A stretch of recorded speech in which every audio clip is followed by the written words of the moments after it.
Teacher അമ്മയുടെ ഇന്നത്തെ എപ്പിസോഡിലേക്ക് എല്ലാവർക്കും സ്വാഗതം. അങ്ങനെ നാളെയാണ് ഗെറ്റ് ടുഗദർ എന്ന് സരസ്വതി ടീച്ചർ പറയുമ്പോൾ രാധ അതിനെ എതിർത്ത് സംസാരിക്കുകയാണ്.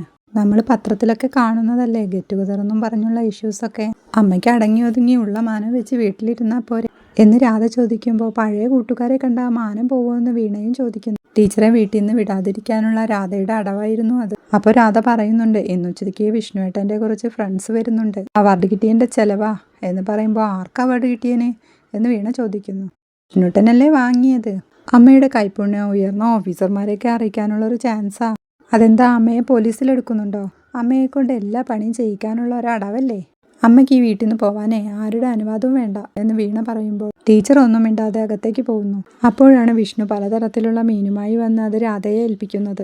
ഞണ്ട്, ചെമ്മീൻ, കണമീൻ, കരിമീൻ, അങ്ങനെ എല്ലാ മീനും ഉണ്ട്. എല്ലാ മീൻ പ്രാന്തന്മാരാ എന്ന് വിഷ്ണു പറയുമ്പോൾ ഇതൊക്കെ ആര് വെക്കുമെന്ന് വീണയും ചോദിക്കുന്നു. അങ്ങോട്ട് വരുന്ന ടീച്ചർക്ക് മീൻ കൊടുത്തോണ്ട് ഇവിടെ സാധാരണ ആരാ മീൻ വെക്കാറെന്ന് നിനക്കറിയില്ലെന്ന് രാധ ചോദിക്കുകയാണ്. എന്നിട്ട് വിഷ്ണു ഇത് കണ്ടോന്നും പറഞ്ഞ് താൻ അവാർഡ് വാങ്ങുന്ന ഫോട്ടോ ഫ്രെയിം ആക്കിയത് എടുത്ത് ചുമരിൽ തൂക്കുന്നുണ്ട്. ഇത് കണ്ട വിഷ്ണുവേട്ടൻ അവാർഡ് വാങ്ങിയെന്നല്ലേ എല്ലാവരും കരുതുക എന്ന് വീണ പറയുമ്പോൾ അതിനിപ്പോൾ എന്തെങ്കിലും കുഴപ്പമുണ്ടോ? വിഷ്ണുവേട്ടൻ പാവമായോണ്ട് അവാർഡൊക്കെ വാങ്ങി വീട്ടിലെത്തിച്ചു, അതിനുള്ള നന്ദി ആർക്കും ഇല്ല എന്നൊക്കെ രാധ പറയുന്നു. റെഡിയാക്കാൻ എന്തെങ്കിലും ബുദ്ധിമുട്ടുണ്ടോ എന്ന് വിഷ്ണു ചോദിക്കുമ്പോൾ അതൊക്കെ അമ്മ റെഡിയാക്കിക്കോളും എന്ന് പറഞ്ഞ് രാധ പോകുമ്പോൾ വീണ ദേഷ്യത്തോടെ അവിടെ നിന്ന് എഴുന്നേറ്റ് പോകുന്നുണ്ട്. അടുക്കളയിൽ മീൻ മുറിച്ചു കൊണ്ടിരിക്കുന്ന ടീച്ചർ അമ്മയുടെ അടുത്ത് ചെന്ന് അമ്മയിന്ന് മീനൊക്കെ വെച്ച് വിളമ്പി DYSPയെ ഊട്ടാൻ പോവുകയാണെന്ന് വീണ ചോദിക്കുക. മേലുദ്യോഗസ്ഥരെ സൽക്കരിച്ച അവർക്ക് എന്തെങ്കിലും ഗുണമുണ്ടാവും, അമ്മയ്ക്ക് വേറെ പണിയൊന്നുമില്ലേ, അമ്മ അവരുടെ അടിമയാണ് എന്നൊക്കെ വീണ ചോദിക്കുമ്പോൾ വലിയ ഉദ്യോഗസ്ഥരൊക്കെ നമ്മുടെ വീട്ടിൽ വരുമ്പോൾ ഒന്നും കൊടുക്കാനില്ലെങ്കിൽ അതിൻ്റെ നാണക്കേട് നമുക്കല്ലേ എന്ന് ടീച്ചർ ചോദിക്കുകയാണ്. മേരിക്കുട്ടി ടീച്ചർ ഇന്നലെയും കൂടി പറഞ്ഞതാ ഗെറ്റ് ടുഗദറിന് വന്നില്ലെങ്കിൽ ഇനി അമ്മയുമായി ഒരു ബന്ധവുമില്ലെന്ന്. അത് അമ്മയ്ക്ക് വിഷയമല്ല. വിഷ്ണുവേട്ടൻ്റെ സൽക്കാരമാണോ അമ്മയ്ക്ക് വലുത്? ഞാൻ ഈ മീൻ എന്ത് ചെയ്യുമെന്ന് ടീച്ചറമ്മ ചോദിക്കുകയാണ്. വേറെ ആർക്കും ഈ ചിന്തയില്ലല്ലോ എന്ന് വീണ പറയുമ്പോഴാണ് സരസ്വതി ടീച്ചറുടെ ഫോൺ റിങ് ചെയ്യുന്നത്. നീന ടീച്ചറമ്മ ഗെറ്റ് ടുഗദറിന് ഇറങ്ങിയോ എന്ന് ചോദിച്ച് വിളിക്കുന്നതായിരുന്നു. വീണ അവളോട് കാര്യങ്ങളൊക്കെ പറയുന്നു. അമ്മ ഇങ്ങനെ കാണിക്കുകയാണെങ്കിൽ ഞാനും നിന്റെ ഹോസ്റ്റലിൽ വന്ന് നിൽക്കുമെന്ന് വീണ പറയുമ്പോൾ ഞാൻ ഗെറ്റ് ടുഗദറിന് പോകുന്നുണ്ടെന്ന് അവളോട് പറയുമെന്ന് ടീച്ചർ പറയുന്നുണ്ട്. പരിപാടിക്ക് പോകുമ്പോൾ ഞാൻ കൊടുത്ത സാരി എടുക്കാൻ ടീച്ചർ അമ്മയോട് പറയണേ, ഫംഗ്ഷൻസിൻ്റെ ഫോട്ടോസ് വായിക്കണേ എന്നൊക്കെ നീന പറയുമ്പോൾ ടീച്ചർ അതെടുത്ത് പോവാമെന്ന് സമ്മതിക്കുന്നുണ്ട്. മേരിക്കുട്ടി ടീച്ചർ ഇപ്പോഴിങ്ങ് എത്തും, അവൾ തന്ന സാരിയൊക്കെ എടുത്ത് സുന്ദരിയായി നിൽക്ക്, പഴയ കാമുകന്മാരൊക്കെ ഉണ്ടാവും കാണാം എന്ന് പറഞ്ഞ് ടീച്ചറെ കളിയാക്കുന്നുണ്ട് വീണ. പിന്നീട് നീന ടീച്ചർ തന്ന സാരി ഉടുത്തുകൊണ്ടിരിക്കുന്ന സരസ്വതി ടീച്ചറെ വീണയും ഹെൽപ്പ് ചെയ്യാണ്. മതി, കല്യാണത്തിനൊന്നും അല്ലല്ലോ പോണതെന്ന് സരസ്വതി ടീച്ചർ പറയുമ്പോൾ ഇന്നത്തെ മെയിൻ അട്രാക്ഷൻ അമ്മയല്ലേ, അപ്പോൾ ഒട്ടും ഗ്ലാമർ കുറയാൻ പാടില്ല എന്ന് വീണ പറയുമ്പോഴാണ് ടീച്ചറുടെ മൊബൈലിലേക്ക് മേരിക്കുട്ടി ടീച്ചർ വിളിക്കുന്നത്. കോൾ എടുക്കുന്ന വീണ ഒരുക്കൊണ്ടിരിക്കുക ടീച്ചറെ എന്ന് പറയുമ്പോൾ ഇന്നും വല്ല വള്ളിക്കെട്ടും ഉണ്ടാക്കി വെച്ചിട്ടുണ്ടോ എന്ന് പേടിച്ചിട്ടാ ഞാൻ വിളിക്കുന്നതെന്ന് മേരിക്കുട്ടി ടീച്ചർ പറയുന്നുണ്ട്. വള്ളിക്കെട്ടിനൊന്നും ഒരു കുറവും ഇല്ലെന്ന് വീണ. അവിടെ നിന്ന് എല്ലാവരും വിളിച്ചുകൊണ്ടിരിക്കുക, രഘു അങ്ങോട്ട് വിളിച്ചോ എന്ന് മേരിക്കുട്ടി ടീച്ചർ ചോദിക്കുമ്പോൾ ഇല്ല വിളിച്ചില്ല എന്ന് പറയുമ്പോൾ ടീച്ചറുടെ മൊബൈലിലേക്ക് രഘു വിളിക്കുന്നുണ്ട്. എടുത്തിട്ട് ഇപ്പോഴങ്ങ് എത്തുമെന്ന് പറയാൻ പറയുന്നുണ്ട് മേരിക്കുട്ടി ടീച്ചർ. ടീച്ചറമ്മ രഘുവിനെ വിളിക്കുമ്പോൾ എല്ലാവരും നിന്നെ വെയിറ്റ് ചെയ്തിരിക്കുക, വേഗത്തിലിങ്ങ് വാ എന്ന് പറഞ്ഞ് രഘു കോൾ കട്ട് ചെയ്യാണ്. ടീച്ചർ ഒരുങ്ങിയിറങ്ങിയത് കാണുന്ന രാധ അമ്മ ഇതെങ്ങോട്ടാ എന്ന് ചോദിക്കുകയാണ്. അപ്പോൾ വീണ പറയുന്നുണ്ട് അമ്മ ഗെറ്റ് ടുഗദറിന്. അമ്മ അതിന് പോവില്ലെന്ന് പറഞ്ഞിട്ടല്ലേ മീൻ വൃത്തിയാക്കാൻ നിന്നത്. അമ്മ ഇവിടുത്തെ അടുക്കളക്കാരിയല്ലെന്ന് ചേച്ചി മനസ്സിലാക്കുന്ന വീണ. ഞാൻ രാവിലെ ചോദിച്ചതല്ലേ, എന്നിട്ടിപ്പോൾ നടക്കില്ലല്ലോ എന്ന് പറഞ്ഞ് വിഷ്ണുവും ദേഷ്യം പിടിക്കുന്നുണ്ട്. ഇതൊക്കെ ഹോട്ടലിൽ നിന്ന് വാങ്ങിക്കൊടുക്ക്, അല്ലെങ്കിൽ ഓൺലൈനിൽ ഓർഡർ ചെയ്യേ എന്ന് വീണ പറയുമ്പോൾ അതൊക്കെ എന്ത് ചെയ്യണമെന്ന് ഞങ്ങൾ നോക്കിക്കോളാം എന്ന് രാധയും പറയുന്നുണ്ട്. അങ്ങോട്ട് മുഖത്ത് എന്തൊക്കെയോ വാരി തേച്ച് എന്താ പ്രശ്നം എന്ന് ചോദിച്ച് രേണു വരുന്നുണ്ട്. ഞാൻ ഇന്നിടേണ്ട ഒരു കണ്ടന്റ് ചെയ്യുമായിരുന്നു. അമ്മയ്ക്ക് പഴയ മുതുക്കന്മാരെ മുതുക്കികളെയൊക്കെ കണ്ടേ പറ്റൂന്ന്. ജോൺ സക്രിയ സാറൊക്കെ വരുമ്പോൾ വിഷ്ണുവായിട്ട് നാണം കെട്ടോട്ടെ എന്ന് രാധ പറയുമ്പോൾ ആ വാങ്ങിയ മീനൊക്കെ എടുത്ത് അങ്ങ് ഫ്രിഡ്ജിൽ വെക്കി, നമ്മുടെ തനി നാടൻ റെസ്റ്റോറൻറ്റ് ഇല്ലേ അവിടുത്തെ സീ ഫുഡ് ഐറ്റംസ് ഒക്കെ സൂപ്പറാ എന്ന് രേണു പറയുന്നുണ്ട്. അല്ലാതെ എന്ത് ചെയ്യാനാ, നാണം കെട്ട് തോക്കാനൊന്നും പറ്റില്ലല്ലോ എന്ന് രാധയും പറയുന്നു. മുറ്റത്ത് കാറുമായി വെയിറ്റ് ചെയ്യുന്ന മേരിക്കുട്ടി ടീച്ചറുടെ അടുത്തേക്ക് സരസ്വതി ടീച്ചറും വീണയും എത്തുമ്പോൾ മേരിക്കുട്ടി ടീച്ചർ സന്തോഷത്തോടെ സരസ്വതി ടീച്ചറെയും കൂട്ടി കാറിൽ കൊണ്ടുപോവുകയാണ്. അവിടേക്ക് വന്ന രാധ വീണയോട് ദേഷ്യപ്പെടുന്നുണ്ട്. ഇതൊന്നും നല്ലതിനല്ലെന്ന് ഓർത്തോ നീ എന്ന് രാധ പറയുമ്പോൾ അതെ, നിങ്ങൾക്കിതൊന്നും നല്ലതിനല്ല, നിങ്ങൾക്ക് അടുക്കളക്കാരിയെ പോലെയുള്ള ഒരു അടിമയല്ലേ ആവശ്യം. എൻ്റെ അമ്മ ഈ നാട് ആദരിക്കുന്ന ഒരു ടീച്ചറാണെന്ന് നിങ്ങളെല്ലാം മറന്നതായി അഭിനയിക്കരുത് എന്നൊക്കെ വീണ പറയുമ്പോൾ നീ ചെവിയിൽ നുള്ളിക്കോ എന്നും പറഞ്ഞ് രാധ ദേഷ്യത്തോടെ അവിടെ നിന്ന് പോവാണ്. പിന്നീട് കാറിൽ സന്തോഷത്തോടെ പോകുന്ന മേരിക്കുട്ടി ടീച്ചറെയും സരസ്വതി ടീച്ചറെയുമാണ് കാണിക്കുന്നത്. പോകുന്ന വഴിയിൽ കള്ളുകുടിച്ചു വന്ന പീറ്റർ അവരുടെ കാർ തടയുകയാണ്.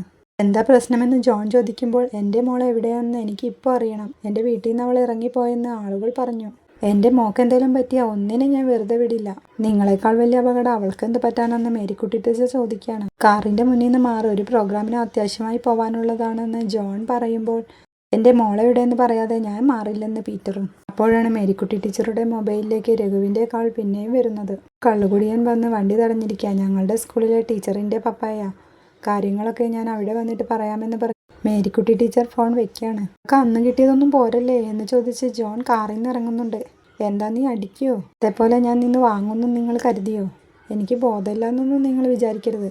ഇപ്പൊ പോയിക്കോ, നിന്നെൻ്റെ കയ്യിൽ കിട്ടും എന്നൊക്കെ പറഞ്ഞ് പേടിച്ച് ഓടുകയാണ് നമ്മുടെ പീറ്റർ. ജോണേ, നീ വന്ന് കാർ എടുക്കുക, അവിടെ വിളിച്ചോണ്ടിരിക്കാന്ന് മേരിക്കുട്ടി ടീച്ചർ പറയുമ്പോൾ ജോൺ പോയി കാർ എടുക്കുകയാണ്. പീറ്റർ പേടിച്ചിട്ടൊന്നുമല്ല. നിങ്ങളുടെ പരിപാടി നടക്കട്ടെ എന്ന് വെച്ചാ എന്ന് പറഞ്ഞ് ആടിക്കളിച്ച് പോകുന്നുണ്ട് പീറ്റർ. ഇവിടെ ഗെറ്റ് ടുഗദറിനെത്തിയ സരസ്വതി ടീച്ചറെയും മേരിക്കുട്ടി ടീച്ചറെയും അനുമോദനങ്ങൾ, അഭിനന്ദനങ്ങൾ എന്നൊക്കെ പറഞ്ഞ് കൈയടിച്ച് സ്വീകരിക്കുകയാണ് എല്ലാവരും കൂടി. പിന്നീട് രഘുവിന്റെ പ്രസംഗമാണ് കാണിക്കുന്നത്. ഇവിടെ എത്തിയപ്പോൾ നമ്മളെല്ലാവരും അന്നത്തെ 20കാരായി മാറി. നമ്മുടെ ക്ലാസ്സും ബിൽഡിങ്ങും ഒക്കെ മാറി. ഇവിടെ വന്നപ്പോൾ ഞാൻ ആദ്യം നോക്കിയത് നമ്മുടെ സൗഹൃദവും പ്രണയവും ഒക്കെ കുറിച്ച് വെച്ച ആ പഴയ ഡെസ്കുകളാണ്. അതൊന്നും കണ്ടില്ല. നമ്മുടെ ഉള്ളിലുള്ള സൗഹൃദത്തിന്റെ ആത്മബന്ധമാണ് എല്ലാവരെയും ഇപ്പോൾ ഇവിടെ എത്തിച്ചത്. എത്ര വർഷമായി നമ്മളൊക്കെ കണ്ടിട്ട്? മിക്കവരെയും ഇപ്പോൾ കണ്ടാൽ മനസ്സിലാവാതെയായി.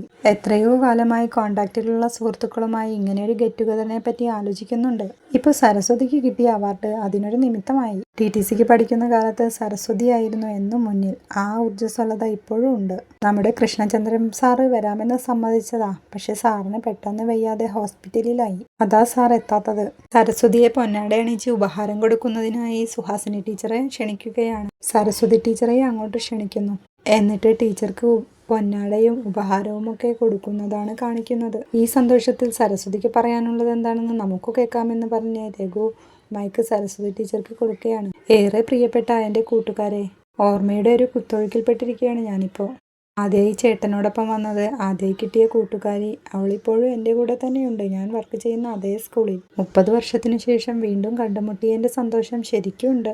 സുഹാസിനി ടീച്ചറുടെ കയ്യിൽ നിന്ന് ഉപഹാരം വാങ്ങിയത് അനുഗ്രഹമായി. കൂടുതൽ നീട്ടിവലിച്ച് സ്വരം പറയാനുള്ള അവസരം ഞാനായിട്ട് കളയുന്നില്ല എന്ന് പറഞ്ഞ് ടീച്ചർ പ്രസംഗം അവസാനിപ്പിക്കുകയാണ്. അപ്പോഴാണ് ആരോ വിളിച്ചു പറയുന്നത്, സരസ്വതി, നിന്റെ ആ സ്ഥിരം പാട്ടില്ലേ, അതൊന്ന് പാട്. അതൊക്കെ ഞാൻ എന്നേ മറന്നു എന്ന് സരസ്വതി ടീച്ചർ പറയാണ്.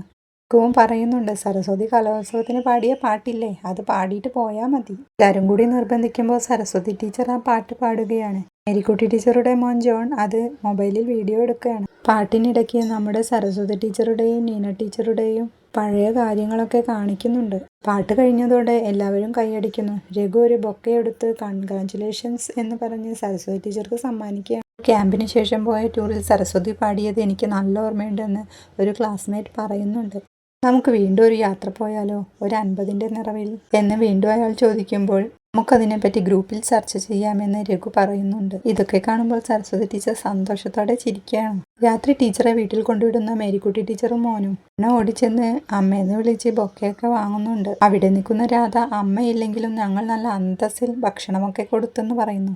എല്ലാ ദിവസവും അന്തസ്സായി ഇത് തുടർന്നൂടെ എന്ന് വീണ ചോദിക്കുകയാണ്. പ്രോഗ്രാം എങ്ങനെ ഉണ്ടായിരുന്നെന്ന് കല്ല് ചോദിക്കുമ്പോൾ നല്ല ഗംഭീര പരിപാടിയായിരുന്നു. സ്റ്റേറ്റ് അവാർഡ് കിട്ടിയതിനേക്കാളും സന്തോഷം തോന്നി. അപ്പോൾ കല്ല് പറയുന്നുണ്ട്, നമുക്കെല്ലാവർക്കും കൂടി അമ്മമ്മയുടെ കൂടെ നിന്നൊരു ഫോട്ടോ എടുത്താലോ. എല്ലാവരും കൂടി ചേർന്ന് സെൽഫി എടുക്കുമ്പോൾ രാധ അവിടെ മാറി നിൽക്കുന്നിടത്താണ് ഇന്നത്തെ എപ്പിസോഡ് അവസാനിക്കുന്നത്. വീഡിയോ ഇഷ്ടമായാൽ സപ്പോർട്ട് ചെയ്ത് സബ്സ്ക്രൈബ് ചെയ്യണേ.